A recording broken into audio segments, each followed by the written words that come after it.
It's possible to become an overnight success, but you have to be extremely good at these two things. And number one is spotting early stage businesses with a lot of potential. And number two is investing in them.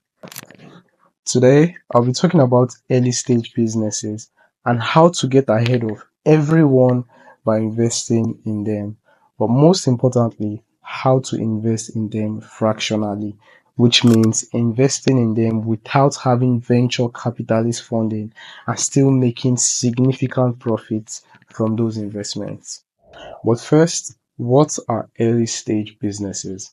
Early stage businesses are companies that are in their initial stages of development and operations. These companies are focused on building a product or service, establishing a customer base, and trying to scale. A typical example of this would be startup companies. We all know what startups are. Startup companies are early stage businesses trying to build something that would solve a problem in the world. The gold mine of investing in early stage businesses is finding promising startups early and investing in them.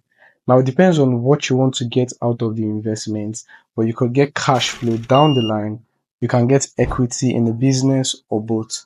However, the best strategy to use is to get equity in the business, preferably when they do not have any revenue or they haven't gotten funding yet. That way, you can get a much bigger equity in the business with a smaller investment. The cool thing is you don't have to do this alone. You can use crowdfunding or VC networks to invest in early stage businesses if you do not have the money, and you will learn that later on in this video. However, if you can afford to invest in a promising startup, then go ahead and do it yourself. But I want you to understand that it's risky and the business might fail and you can lose your money. But if you do get it right, you can be well off from just that one investment. And later on in this video, I'm going to be giving a few examples of investment in early stage businesses that paid off from just one opportunity to invest in them.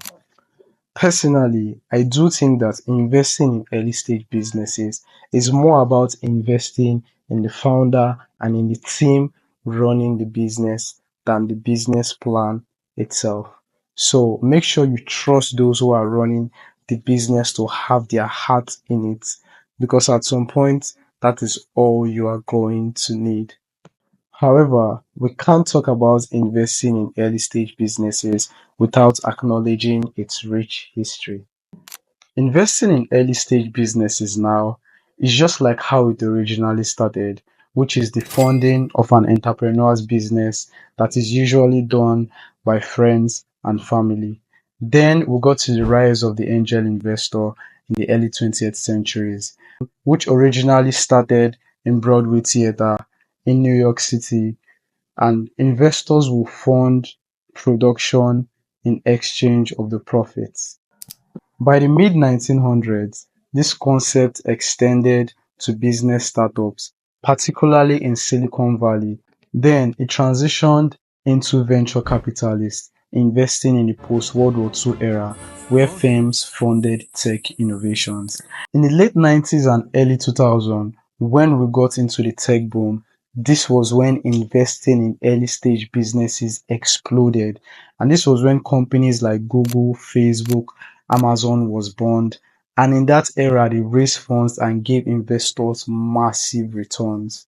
And we wouldn't be wrong if we said that this was the golden era of investing in early stage businesses, because today, those companies that were founded in the late 90s during the tech boom, like Google, Facebook, Amazon, and the rest of them, they are the biggest companies in the world today.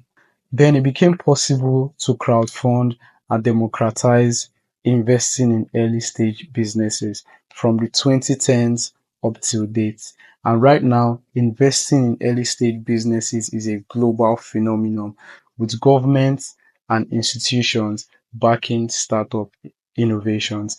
And from the 2010s to now was when platforms were set up to crowdfund and invest in early stage businesses easily. I want you to remember what I said at the beginning of this video, that you can be an overnight success, but you need to spot early stage businesses with high potential and invest in them. And there's no way we can talk about investing in early stage businesses without talking about some of the early stage businesses investing juniors. These are guys that spotted companies, saw the potential, and invested hugely in them. But just because of time, I'm only going to be talking about two investing geniuses. So let's get into it. There's no way we can talk about investing in early stage businesses without acknowledging the GOAT of the sport. I mean, this guy is the greatest of all time when it comes to early investing in early stage businesses. If this was basketball, this guy would be Jordan, Michael Jordan, straight up. Oh, you thought I was going to say LeBron? Nah, this guy is the GOAT of the sport, and is no other person than Mr. Eduardo Savarino. Mark Zuckerberg's friend, is also a co-founder of Facebook. So here's how it happened. Mr. Eduardo Savarino was an Harvard student just like Mark Zuckerberg, and he happened to be in the same dorm as Mark Zuckerberg. So when Mark Zuckerberg started running Facebook, he needed money to pay for the servers, and he didn't have it. And he met Eduardo Savarino, and Eduardo Savarino said, okay, I have 15 to $30,000 lying around and I'll help you run the servers, but I'm going to get one third of the company. So Mark Zuckerberg agreed, gave Eduardo Savarino one third of the company for $30,000 to run the servers. And that right there was the single best investment Eduardo Savarino made in his life, because that position at its peak, it was worth 8 to $18 billion. And Eduardo Saverin, who is very smart and didn't want to pay huge taxes, left the United States and renounced his citizenship. According to research, he moved to places like Singapore and the UAE that have little income taxes, and that caused a media uproar. And it even made the US Senate introduce a bill to pass a law that made wealthy individuals pay taxes on renouncing their US citizenship, and also bar them from re-entering the US. Although the law did not pass, but there are alternatives to this law, like the exit tax, that makes wealthy individuals that want to renounce their citizenship pay an exit tax on unrealized gains.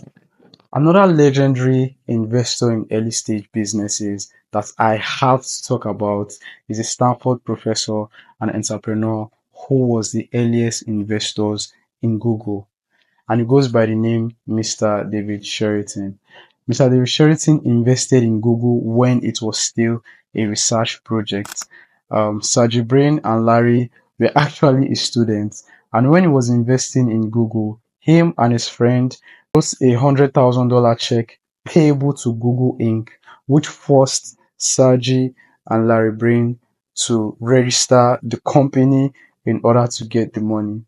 Google went on to become one of the world's most valuable companies, and Mr. Sheraton's stake in Google made him a billionaire. However, Google is not the only company he invested in. He also invested in VMware and Kelia, which he also co-founded. Mr. David Sheraton is an absolute legend when it comes to the game of investing in early stage businesses. So you might have a family member, a friend, or a colleague who is a founder and running a startup. And if you really believe in their vision and in what they are building, and you have the money to invest to get some equity, go ahead and do it. It might be one of the best investments in your entire life. And if your friend, colleague, or family member is running or building a startup that you have skills in, you have knowledge, expertise, skills, networking, invest, go into the business and also help them to grow it. Because when you help them grow the business and you have equity in it, it gives you a better chance at the business getting funded or getting acquired. When you want to invest in early stage businesses, there are things to look out for. And there are quite a number of them, but I believe that these three things are the most important to look out for when you spot early stage businesses and you want to invest in them. The first thing to look out for when you want to invest in an early stage business or a startup is innovative solutions. So, are they solving any specific problems in unique and innovative ways? Secondly, large market potential. Are they in underserved markets with growing and scalable opportunities? And lastly, a strong founding team. Personally, I do believe that this is the most important factor for looking out for successful early stage businesses or startups that you want to invest in.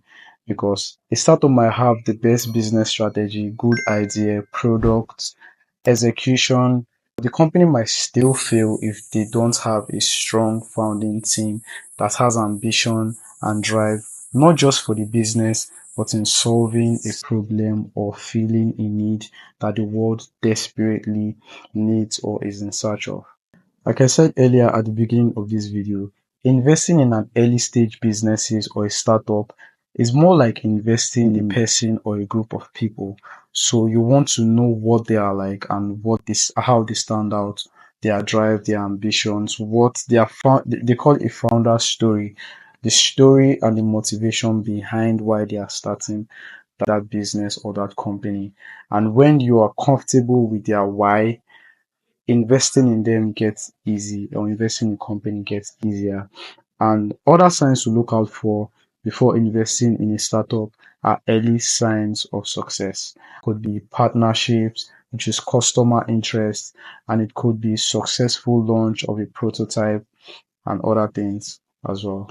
You should also find out if they have a competitive edge in the business. A good way to find early stage businesses if you don't know anyone who is currently building a startup or an early stage businesses are through platforms like AngelList, Seed Invest, and StartEngine. Crowdfunding platforms makes you invest in these startups in smaller amounts. Another good way to find early stage businesses or startups with a lot of potential, finding startups that are being incubated, and organizations like Y Combinator and Techstars often showcase startups that are being mentored and vetted. Another underrated way to spot early stage businesses with limitless potential through networking events. I remember I went for a networking event in November 2023, and it was an event where they allowed founders to pitch to investors. I can tell you that there were so many startups and early stage businesses that I was interested in and I wanted equity in. At that point, if I had a lot of money, I would have invested in a number of those early stage businesses. The other ways to spot early stage businesses with a lot of potential are through university spin-offs that brings about or spawns innovative startups. And when you find these research projects in the universities, just like how Google came about, and you know that they have potential, you want to invest in them as early as possible. And the last way to find good early stage businesses is through social media. When you follow founders, you follow VCs, and you follow these early stage businesses and companies, and there are a number of them. Currently, founders are building their own personal brand, so you can find good early stage businesses quite early than the rest of the world will if you follow those founders. So whether you're in Africa, you're in Asia, you're in Europe or the United States, when you know founders and venture capitalists and you follow them, you can get the information on the startups that they are investing or building earlier. And when you have the funds, or if you currently do have the funds, you can invest in those startups or early stage businesses. So, guys, this is the first section of investing in early stage businesses or startups. And I'm sure you've gotten a lot of value. You've understood the basic concept of what startups are, how to invest in them, platforms to invest in them, what to look out for before investing in early stage businesses, and particularly some of the legendary startup investors or early stage businesses investor. So today I just talked on the concepts and the basics of startups or early stage businesses. There's going to be a part two that I'm going to go in depth in investing in early stage businesses. There, I'm going to give you a detailed explanation of what it means to be an angel investor, how to invest as an angel investor, and the strategies that I'll be giving you will be tailored to every kind of investor. If you're just getting your investing journey started, you don't have quite a lot. Let's say you're worth less than $10,000. I'll tell you what kind of early stage businesses to invest in and how you should size your portfolio. And I'm also going to give strategies to people that are high net worth individuals and even those that work for private equity companies or those that are venture capitalists. I'll also be talking about diversification, your startup portfolio, what kind of companies to have, industries, sectors, and different things to look at when you're investing in them. And lastly, I'm going to talk about if you should hold and when you should sell, and companies or startups or early stage businesses that you should hold on to them for as long as you can. You'll find all of this in the next video, so stay tuned for the part 2. So we've come to the end of today's video.